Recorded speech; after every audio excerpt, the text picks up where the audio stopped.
మీరు కనుక first time మా ఛానల్ చూస్తున్నట్లయితే లైక్ చేయండి, షేర్ చేయండి, కామెంట్ చేయండి. Please subscribe. మేము అందించే లేటెస్ట్ వీడియోల నోటిఫికేషన్ కోసం పక్కనే ఉన్న బెల్ బటన్ని ప్రెస్ చేయండి. Hello friends, I am Dr.Shakuntala Ghosh, Senior ENT Consultant and Director of Sri Rama ENT Care, Hyderabad. Today I am going to talk to you about a very common symptom, throat pain. Throat pain is prevalent, a very prevalent and common complaint which is found in all age groups right from infants up to the elderly. So the causes of throat pain can be varied. From a very benign condition, it can be a very benign cause, or it can be something very sinister. And the causes may vary depending on the age group and the condition. So what are the causes, probable causes of throat pain? Throat pain, the most common cause could be infection. And in that, it could be either a viral infection or a bacterial infection. Viral infection is the commonest cause of throat pain, which is associated with the common cold or the flu virus. That is the influenza virus. So this usually affects the upper respiratory tract, and it can present with symptoms such as fever, headache, body pains or myalgia, weakness, generalized weakness, runny nose, cold, sore throat, and sometimes severe pain while swallowing. Along with that, small children can also present with vomiting and stomach pain, abdominal pain. So this condition is, because it is caused by a virus, it is a self-limiting condition, and the presentation is also is usually consists of what I mentioned, and the duration will be about 4 to 5 days, and usually with just conservative measures and homemade remedies, this infection subsides by itself and does not require much more than medication to control the fever, and also a painkiller if there is severe throat pain, and also some antihistamine or anti-cold medication in case of a runny nose and nose blockade, along with some salt water gargling, nutritious diet, and intake of warm and soft food. Now the other common viral infection which affects the throat is the COVID pharyngitis. So since the last 2 years, all of us have been aware of this condition, COVID, which is caused by the SARS-CoV-2 virus. So the source of entry of the virus is the nose and the throat. Hence the symptoms, the initial symptoms of COVID will be always related to the nose and the throat. So there will be the usual symptoms of a viral pharyngitis or rhinitis, that is runny nose, cold, headache, high-grade fever, sore throat, and a dry cough. And if the infection progresses to the lungs, then of course it can lead to other conditions such as difficulty in breathing, increased respiratory rate, and systemic symptoms, as all of you are aware. Another common viral infection of the throat, not common, I would say a less common, a rarer cause, but a viral infection all the same, is infectious mononucleosis or glandular fever. So this infection is usually affects the small children, and there will be there will be sore throat along with enlargement of the lymph nodes on either side of the neck. So it is also called as glandular fever. So these are the common viral infections of the throat. Next we come to the second cause of throat pain, that is the bacterial infection. So in bacterial infections, it can be either a primary bacterial infection or it can be secondary following a viral infection. So the commonest organism to cause bacterial infection of the throat is the Streptococcus pyogenes, or the strep throat. The other common will be Haemophilus influenza. So these infections, bacterial infections of the throat, are usually caused due to change in the weather, exposure to cold air, rainy weather, then intake of certain food items, which for example very cold beverages or certain citrus food items, which can lead to this infection of the throat, bacterial infection of the throat. So it can affect the pharynx, so it can be a bacterial pharyngitis, or it can cause infection of the tonsils leading to bacterial tonsillitis. So the symptoms will be again very high grade fever, which is lasting for more than 2 to 3 days, along with headache and severe throat pain, difficulty in swallowing. There might be swelling in the neck also because of the secondarily enlarged and infected lymph nodes. There may be cough, and there may also be body ache and generalized lethargy and weakness. There may be associated nasal symptoms also. If there is a nasal symptoms, and also there may be a conjunctivitis, so it can lead to redness of the eyes, and they may be associated with a generalized rash in the body, especially in children. So this is the bacterial infection. So bacterial pharyngitis or bacterial tonsillitis. Then the other less common bacterial infections are quinsy. So what is quinsy? Quinsy is a unilateral bacterial infection of the soft palate and the tonsil, either on one side usually. So the patient will present with difficulty in swallowing and pain on one side of the throat, and there may be swelling on one side of the throat, difficulty in opening the mouth, and on examination we find an enlarged tonsil and a bulging of the soft palate on that side with congestion, and the patient will have difficulty in opening the mouth also at the same time. So that is quinsy or peritonsillitis or peritonsillar abscess if there is pus formation on that side. The other rare bacterial infection is retropharyngeal abscess. This is also common in children. So this can happen because of infection of the lymph nodes which are present at the back of the throat in the pharyngeal area. So usually it will present as a swelling in the middle of the throat, that is just behind and in the center of the throat, and with the difficulty in opening the mouth and in difficulty in moving the neck from side to side. So there will be neck rigidity, the difficulty in swallowing. There may be also associated breathing difficulty. The child will have very high grade fever, headache, and there will be drooling of saliva because of inability to swallow food or liquids. So that is retropharyngeal abscess. Then another condition called acute epiglottitis. So here the epiglottis is a structure which is present between the upper part of the airway, that is the oropharynx, and the windpipe, where the windpipe begins. So it is a flap-like structure which protects the windpipe and covers the glottis. So bacterial infection of this epiglottis will lead to swelling of the glottis, and so the patient will have severe throat pain, especially in the lower part of the throat, with difficulty in swallowing, and sometimes when the swelling of the epiglottis is too much, it can lead to hoarseness of voice and noisy breathing also. So that is epiglottitis. And then another dangerous condition called diphtheria. So diphtheria is a bacterial infection caused by the bacterium Corynebacterium diphtheriae. It is a very dangerous condition which involves not only the throat, it can also affect the nose, the nasopharynx, and it can affect the respiratory muscles, the palatal muscles. It can cause paralysis of these muscles, and it can extend downwards, and it can affect the lungs, the heart, the kidneys. So the heart, when it affects the heart, it is called the diphtherial myocarditis, and it can also lead to respiratory paralysis and breathing difficulty. It can affect the muscles of the soft palate and the tongue, leading to palatal palsy, and then there will be a thick dull grey membrane which forms on the back of the throat, on the pharynx and on the tonsils. There will be hugely enlarged lymph nodes on both the sides of the neck. So it leads to a condition called bull neck deformity. The child will of course be very toxic, very dull with high grade fever, will be unable to eat, will be unable to breathe properly, and there will be some crusting and sometimes bloodstained discharge in the nose area also, and there will be a runny nose. And then if the infection progresses further, then there will be nasal regurgitation, then also difficulty in speech. It affects the heart, then there will be tachycardia or irregular heart rhythm, and also heart failure. So these are the dangerous complications, neurological, renal complications, cardiac complications, which can result from diphtherial infection. So that is a condition which usually affects children who are not immunized. That is, normally in our regular immunization schedule we give them DPT, and if the children are immunized, then they are protected from this infection. But in rural areas, and where children have missed their vaccination, then they are prone to this bacterial infection. So typically it has a very typical presentation, and diagnosis is also very easy to make, and the treatment is also very specific.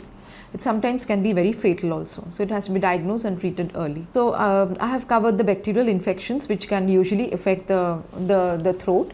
In association with these conditions, there may be some dental infection, especially in an immunocompromised adult, like a diabetic or a nephropathy patient, or a patient who is taking immunosuppressants.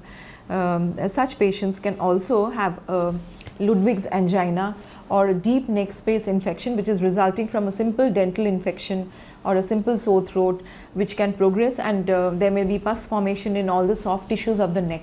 So the patient will present not only with throat pain, will also have swelling of the progressive swelling of the neck with severe pain, high grade fever, and difficulty in moving the neck, difficulty in speech, breathing difficulty. So this is called as a, and there will be swelling in the floor of the mouth with the tongue being raised upwards, and there will be swelling below the chin on either sides also and progressing down.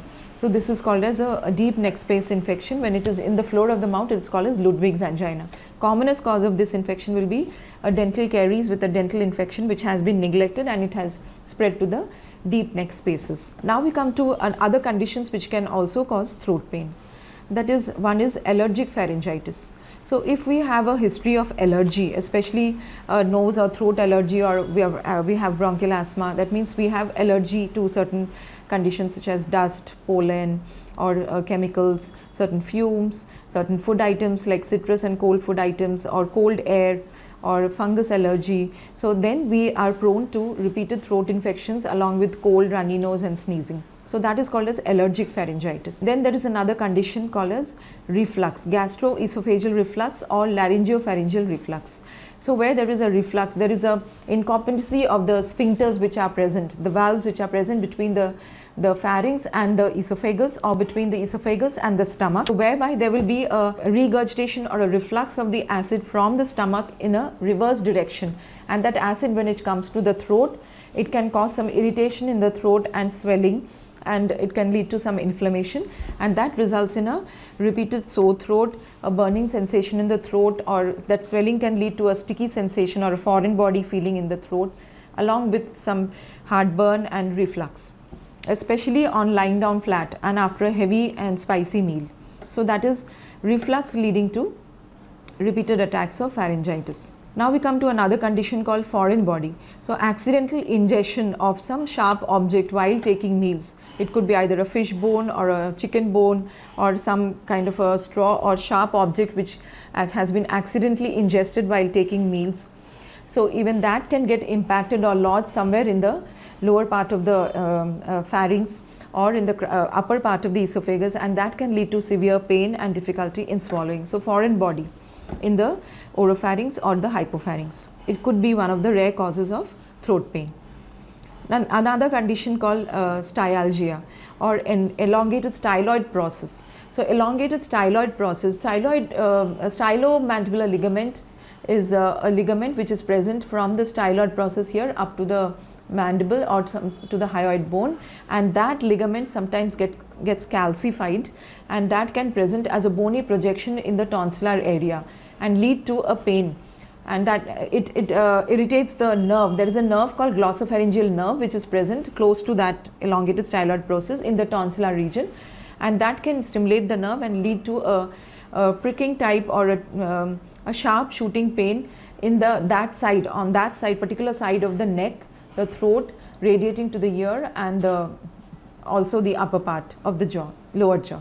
So that is called as glossopharyngeal neuralgia or styalgia or Eagle's syndrome. Coming to the last cause, and a cause which is a sinister cause for throat pain, especially in the elderly age group or those who have a history of smoking, chewing gutka or tobacco pan, or taking betel nut powder or any such toxic substances which can lead to malignancy or carcinoma. So that is the last and the most sinister cause of throat pain which I would like to discuss, that is malignancy of the oropharynx or the larynx. So there can be a malignant growth in the tonsil, the back of the tongue, the throat part, that is the pharynx part, or the larynx. So it will usually be one side, and when it progresses it can go to the other side also, and the patient will have symptoms such as severe throat pain, progressive throat pain which is not improving with the regular medications or with homemade remedies, and progresses for more than 3 to 4 weeks, and there may be associated symptoms such as difficulty in swallowing and change in the voice, breathing difficulty, also there may be some swelling in the neck on one side, and cough, etc. So these may be the telltale symptoms of a malignancy of the oropharynx or larynx. So friends, I have discussed what the possible causes of throat pain could be. Now let us see how we work up such a case and how we go about evaluating such a condition. So when we have a symptom of throat pain which is not going away after 2 to 3 days also, despite gargling and taking warm liquids or trying out home remedies, then I must say that you should consult an ENT surgeon immediately and have your throat thoroughly checked up, properly evaluated as to find out what could be the cause, whether it is an infectious cause, if so whether it's a simple viral infection or a bacterial infection, or whether it is something more common like an allergic pharyngitis, or is it due to gastroesophageal reflux, or it could be something more dangerous like a malignancy. Or if you have suspicion of a foreign body impaction while taking meals, then that could also be one of the causes for the throat pain, as I mentioned earlier. So a proper evaluation by the ENT specialist, examination of the oral cavity, the throat, and also the larynx, the neck is done. And then based on the diagnosis, we order some investigations like simple blood picture to find out whether the WBC count is raised, which will be so in a case of bacterial infection, and in case of a viral infection it will be normal or low. Then a complete blood test will also include the blood sugar levels, especially if there's a history of diabetes, then the blood sugar levels are controlled or not, that has to be ruled out. Renal functions, then hypothyroidism could also be one of the causes for recurrent pharyngitis, so thyroid profile has to be done to rule that out, followed by if we find some exudates or pus in the tonsillar region, which is common in the case of a streptococcal tonsillitis or a pharyngitis, then a throat swab or tonsillar swab, subjecting it to a bacterial smear or a culture. Also, if we suspect diphtheria, then we order an Albert stain of the swab to find out whether it is growing the Corynebacterium diphtheriae. Then we take a simple X-ray of the neck if we suspect a swelling, or if we suspect an impacted foreign body which is radio opaque, then an X-ray of the neck will reveal whether there is an impacted foreign body. We also do a video laryngoscopy to find out whether there is any swelling at the lower part of the throat. The next investigation of choice would be CT scan or an MRI of the neck, which is a contrast MRI or contrast CT scan, if we suspect malignancy of the oropharynx or a lymphoma associated with lymph nodes, or involvement of the esophagus, thyroid malignancy, or any other malignancy of the trachea, etc. So it's CT scan of the neck, a chest X-ray, ultrasound abdomen, and the other investigations which are a part of the workup for a case of a malignancy of the upper airway or the pharynx. So once we have ordered for radiology, the blood investigations, the throat swab for culture, and we have reached our diagnosis, next comes the treatment. So treatment will be, we also ask for a few tests in allergy if we suspect allergic pharyngitis, that is serum Ig levels and absolute eosinophil count levels, and then also a skin prick test to find out what the patient could be allergic to, that is the allergy panel. Next we come to the management. So management will depend on the cause. So if it is a viral infection, then viral infection is a self-limiting condition which usually subsides with a course of antipyretics, analgesics, plenty of fluids, adequate hydration, soft diet, taking of warm beverages, rest, and a nutritious balanced food. So usually it subsides by 4 to 5 days. But if we suspect that there is a bacterial infection, especially with a background of very high grade fever, and if we find exudates or follicles on the tonsils, or if there are enlarged lymph nodes and the child is not responding to the conservative measures, then we have to think of bacterial pharyngitis or tonsillitis, in which case we start antibiotics and prescribe a course of 1 week to 10 days of broad spectrum antibiotics along with antipyretics and analgesics, and also antiseptic gargles like betadine, then the general measures, and then we follow up the patient to see whether the patient is improving. If the patient is not responding to oral antibiotics, we have to give them intravenous antibiotics. In case we suspect acute epiglottitis, such patients have to be kept under close observation to rule out any increase in the stridor or noisy breathing or any breathing difficulty, and we usually give such patients a course of intravenous antibiotics and monitor their oxygen saturation levels, and also take a serial X-ray of the neck to find out whether the epiglottis edema is reducing with the treatment. In case of a deep neck space infection or a Ludwig's angina, a CT scan of the neck will show us which are the neck spaces which contain the abscess. So in that case, we subject the patient to an immediate incision and drainage, which can be done intraorally or by an external route to drain all the pus, and then we put the patient on intravenous antibiotics. And if the patient has an underlying dental infection, then we have to ask the patient to take a consultation by the dentist and require dental extraction if needed as early as possible. If it is a case of retropharyngeal abscess and the child is not responding to antibiotics, progressively has high grade fever, neck rigidity, difficulty in swallowing, and very severe throat pain, in that case a drainage of the retropharyngeal abscess is required, which can be done by the intraoral route or by an external neck incision, and then followed by a course of antibiotics which will take care of the infection. In case of diphtheria, an urgent admission in the hospital, isolation in an isolation ward, ICU monitoring, and we have to monitor also for myocarditis and also for neurological involvement, that is cranial nerve palsies. In case of breathing difficulty of the upper airway, if there is a significant upper airway edema, then we do a tracheostomy to secure the airway and prevent further complications. And also we give them antibiotics, IV penicillin along with diphtherial antitoxin is given to counter the disease, and we have to monitor all the parameters, the renal, the cardiac parameters, the respiratory parameters, etc. Sometimes this infection can also be fatal despite the best treatment. Then in case it's a foreign body, then foreign body has to be a proper examination, identification of the foreign body, and an immediate removal of the foreign body is required to prevent the person going into sepsis, local sepsis, and spread of the infection. In case it is an ulcer, of simple ulcers, aphthous ulcers of the mouth or the pharynx, which is an autoimmune condition. So aphthous ulcers can be treated by simple conservative measures like local applications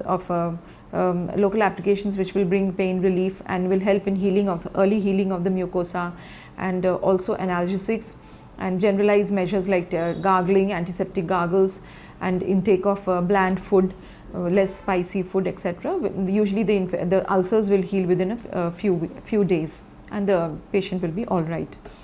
In case of allergic pharyngitis, we have to give the patient a course of antihistamines, Montelukast and antihistamines for about 1 month or 2-3 months, depending on the season, whether it is a seasonal allergy or it is a perennial allergy, and we ask them to avoid the allergens which trigger the symptoms.